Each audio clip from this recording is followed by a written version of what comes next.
কথা তুলে ধরব। যদি আমার ভুল টুল হয়ে থাকে তো ছোট ভাই হিসাবে ও ছেলে হিসাবে আমার ক্ষমা করে দেবেন। তো আপনারা মনে হয় একটা কথা শুনেছেন যে একটা মেয়েকে যে কুড়িজন আমলে যে ধর্ষণ করেছে, এটা কি ঠিক করেছে? তাদের কি ঘরে মা বোন নেই? তাদের মা বোনের সাথে যদি এরকম ঘটনাটা ঘটতো তাহলে কি হতো একটু বলেন তো।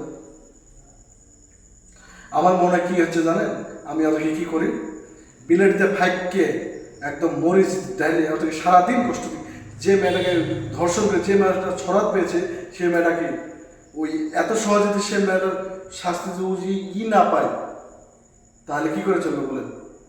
আর আমার পক্ষে মনে হচ্ছে ছেলেদেরকে মেয়েটা যা ছড়াত পেয়েছে তার ত্যাগুণ ছড়াত ওই ছেলেদেরকে দেওয়া দরকার আছে। আজ দেখতে পাচ্ছি পুলিশ প্রশাসন কিচ্ছু করছে না। এখন কাকে ভরসা করে চলবে বলেন তো? কাকে ভরসা করে চলবে? কোনো মানুষ কাউকে ভরসা করতে পারবে না। এর জন্য ভরসা মানুষের প্রতি এমনি হারিয়ে যাবে। একটা কথা ভাববেন, বাড়িতে আপনাদের মা বোন আছে, সেভাবে মানুষের সাথে ঠিক মতো চলা ফেরা এগুলি করার ঠিক মতো করবেন।